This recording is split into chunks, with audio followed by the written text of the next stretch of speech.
ఆయన మాట్లాడకపోయినా పర్లేదు, ఇందాక నుంచి చూస్తున్నా ఆయన ఊరికే ఇలా అంటే కూడా మనకి నవ్వు వస్తుంది, ఇలా అన్నా నవ్వు వస్తుంది. నాకు తెలిసి ఈ జీవిత కాలంలో అయితే బ్రహ్మానందం గారు మన ఆంధ్రప్రదేశ్ తెలంగాణ కాదు, మన భారతదేశం కాదు, మన వరల్డ్లోనే ఇలా మిమ్మల్ని ఒక ఇమోజీగా, ఒక ఐకాన్గా, మా ఇమోషన్స్కి రిప్రజెంటేటివ్గా వాడినటువంటి ఘనత మాకే దక్కుతుంది. అంటే మా ప్రతి ఇమోషన్ పొద్దున లేచిన దగ్గర నుంచి గుడ్ మార్నింగ్ పెట్టాలంటే మీరే, గుడ్ నైట్ పెట్టాలంటే మీరే, బాధ వస్తే మీరే, ప్రేమ పుడితే మీరే. సో ఆ బ్రహ్మానందం గారిని మాట్లాడవలసిందిగా రిక్వెస్ట్ చేస్తున్నాం. నిన్ననే ఎవరితో మేము చూశాను, బ్రహ్మానందం గారి ఫోటో బిల్డింగ్ ముందర పెట్టారు. ఎదురుగా కూర్చున్నాడు కంటే ఇక్కడ కూర్చున్నాడు. సరే, ఉత్సవం సినిమా పేరు, దర్శకుడు అర్జున్ సాయి. ఇక్కడ ముఖ్యంగా నేను ఈ ఫంక్షన్కి రావడానికి ప్రథమమైన కారణం ఏంటంటే, నాకు నటులన్నా, నట జీవితం అన్నా, నట జీవితం తెర వెనుక పడుతున్నటువంటి నటుల కష్టాలన్నా ఎక్కడో చిన్న అటాచ్మెంట్ అండ్ ఎమోషనల్ ఫీలింగ్. ఇందాక మా అమ్మాయి సుమ చెప్పినట్టు తను ఎంత ప్రౌడ్గా, గర్వంగా చెప్పిందంటే, I'm the product of stage అని. నాటకం నుంచి వచ్చానని చెప్పుకోవడానికి ఈ రోజుల్లో కొంచెం హెజిటేట్ చేసేటువంటి వాళ్ళు చాలామంది ఉన్నారని నాకు తెలుసు. నేను నాటకాలు వేసుకునేవాడు అనేవాళ్ళు పూర్వం, నాటకాలు వేసుకునే వాళ్ళ గురించి. But one thing, art is long, life is short.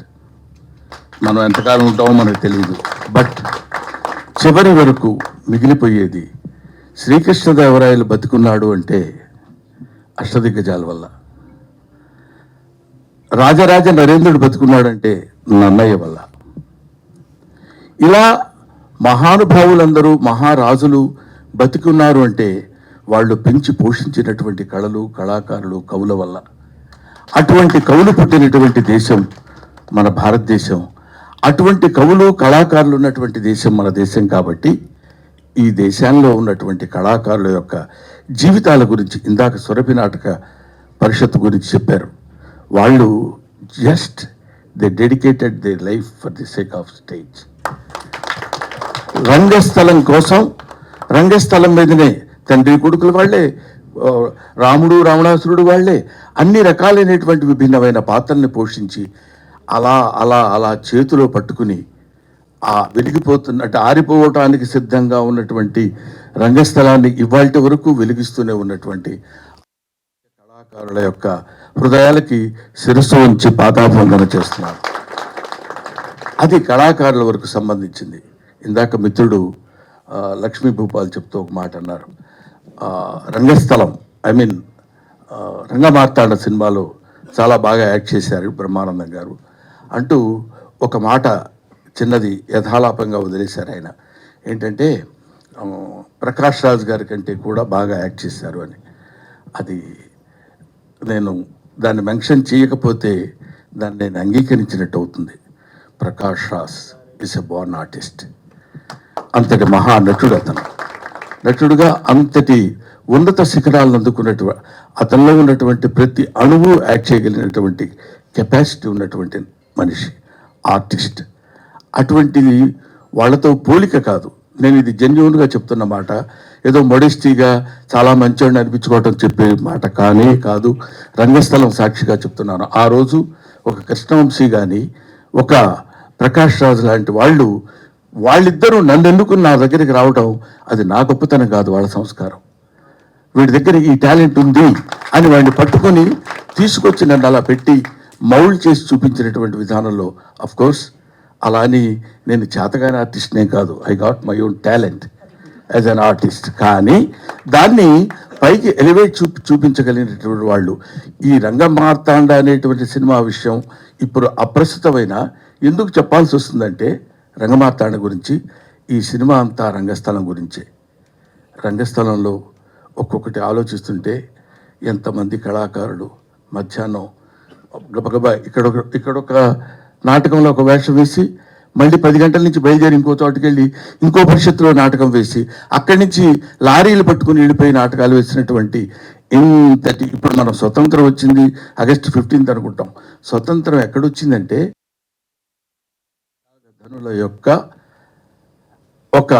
దీని సమాధి మీద నుంచి పుట్టినటువంటి అద్భుతమైన వృక్షాలు ఇవాళ మన స్వాతంత్రం. అలాగే ఈ రంగస్థలం మీద ఎంతోమంది కళాకారులు పుట్టారు పోయారు. కానీ ఈ రంగస్థలం మీద ఉన్నటువంటి కళాకారులను బతికించేటువంటి శక్తి ఒక్క కళాకారుడికి మాత్రమే ఉంది. వాళ్ళది తెలుసుకుని ఇదిగో తమ్ముడు ఎల్బి శ్రీరామ్, ఈయన నన్ను ఎవరు చూస్తారు, ఎంత డబ్బు వస్తుంది, ఎంత ఆదాయం వస్తుంది, నేను ఏం చేయాలి, ఏం చేయకూడదు, దీనివల్ల ఉపయోగం ఏంటి అనేది లేదు.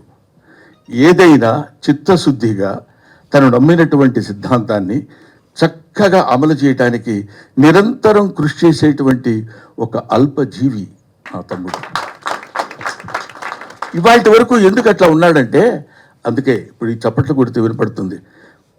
భవనపాటి కామేశ్వరరావు గారు చెప్తారు, కీర్తిశేషుల నాటకం కలిగి ఉన్న కళాజీవికి పంచపక్ష ప్రమాణాలు. ఆ కళాకారు పంచపక్ష ప్రమాణాలు ఆ చప్పట్లే కదా కళాకారుని విర్రెత్తింపచేసే ఏకైక సంఘటన. ఆ చప్పట్ల ముందు కరిగిపోకుండా ఎలారా నిలబడ్డం అంటాడు. అది ఇక్కడ కూర్చుని ఇంటికి వెళ్తే ఫుడ్ ఉందా లేదా, బాధ, కష్టం, సుఖమా, తాగుడా, ఇదన్నీ పక్కన పెట్టేసి అక్కడ కూర్చున్నటువంటి ఆ చివరి ఆ ప్రేక్షకుడి నుంచి ఈ ప్రేక్షకుడి వారి చేత వాళ్ళ చప్పట్లు, కరతాళ ధ్వనులు వినపడుతుంటే పొందేటువంటి ఆనందం అనిర్వచనీయం. దాన్ని ఎవరూ చెప్పడానికి వీల్లేదు, చేయటానికి వీల్లేదు. అంతటి మహనీయమైనటువంటి శక్తి సంపద కలిగినటువంటిది ఆర్ట్. అది ఆర్ట్. చాలామంది ఏమనుకుంటారంటే ఆర్ట్ అంటే ఏదో కళ అని, ఫైన్ ఆర్ట్స్ అంటే లలిత కళలు అని, లలితములైన కళలు అని, అంటే ఫైన్ ఆర్ట్స్ మృదువైన కళలు అని అనుకుంటారు. కాదు, లలితా గాయత్రి యొక్క అంశ చేత పొందబడినటువంటి కళలు లలిత కళలు.